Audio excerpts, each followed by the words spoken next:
मृत्युलोक की किताब chapter number 1। यह कहानी है एक छोटे से गांव की, जहां सर्दियों की शामें जल्दी उतर आती थी और घने कोहरे में गांव खोसा जाता था। इस गांव में अजीबोगरीब घटनाएं होती रहती थी, जिनका कोई भी कारण नहीं जानता था। गांव के लोग हमेशा एक पुरानी हवेली से दूर रहते थे, जो गांव के बाहर एक घने जंगल के बीच स्थित थी। उस हवेली के बारे में कहा जाता था कि वहां एक रहस्यमयी किताब है, जिसे पढ़ने वाला न केवल अपने जीवन को खो देता है, बल्कि अपनी आत्मा को भी। हवेली का आकर्षण और रहस्य।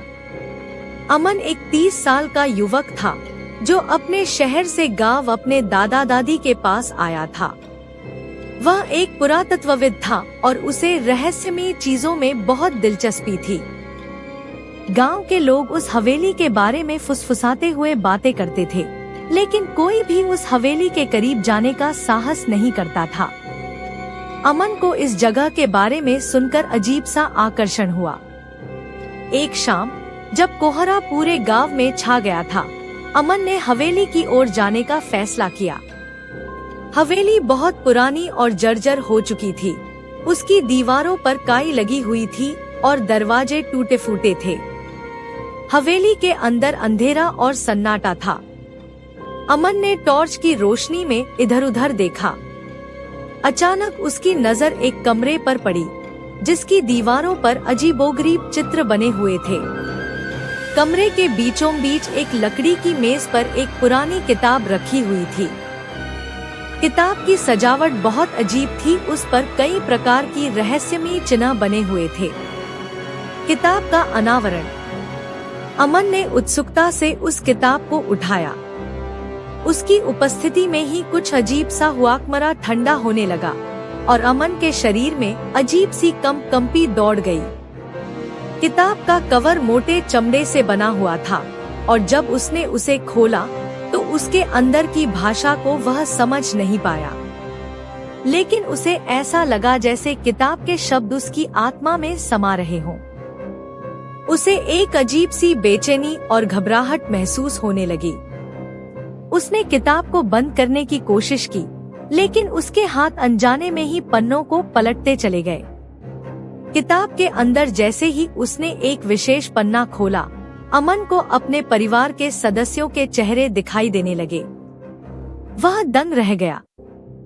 हर एक पन्ने पर उसके परिवार के किसी सदस्य का चेहरा उभर आता और हर चेहरे के साथ एक अजीब सा खौफनाक दृश्य जुड़ा होता। भयानक सपने। उस रात अमन ने हवेली से लौटने के बाद अपने कमरे में खुद को बंद कर लिया। उसे डरावने सपने आने लगे। वह अपने परिवार को दर्दनाक तरीके से मरते हुए देख रहा था। सपनों में वह खुद भी उन घटनाओं का हिस्सा बन रहा था, जैसे वह खुद उन पर अत्याचार कर रहा हो।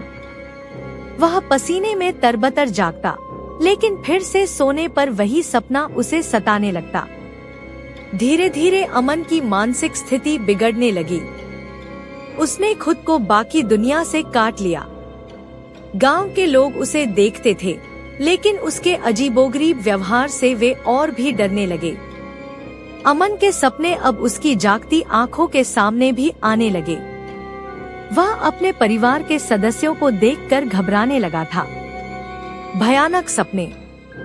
उस रात अमन ने हवेली से लौटने के बाद अपने कमरे में खुद को बंद कर लिया। उसे डरावने सपने आने लगे। वह अपने परिवार को दर्दनाक तरीके से मरते हुए देख रहा था। सपनों में वह खुद भी उन घटनाओं का हिस्सा बन रहा था, जैसे वह खुद उन पर अत्याचार कर रहा हो। वह पसीने में तरबतर जागता, लेकिन फिर से सोने पर वही सपना उसे सताने लगता। धीरे धीरे अमन की मानसिक स्थिति बिगड़ने लगी। उसने खुद को बाकी दुनिया से काट लिया। गांव के लोग उसे देखते थे, लेकिन उसके अजीबोगरीब व्यवहार से वे और भी डरने लगे। अमन के सपने अब उसकी जागती आंखों के सामने भी आने लगे। वह अपने परिवार के सदस्यों को देखकर घबराने लगा था। अगले भाग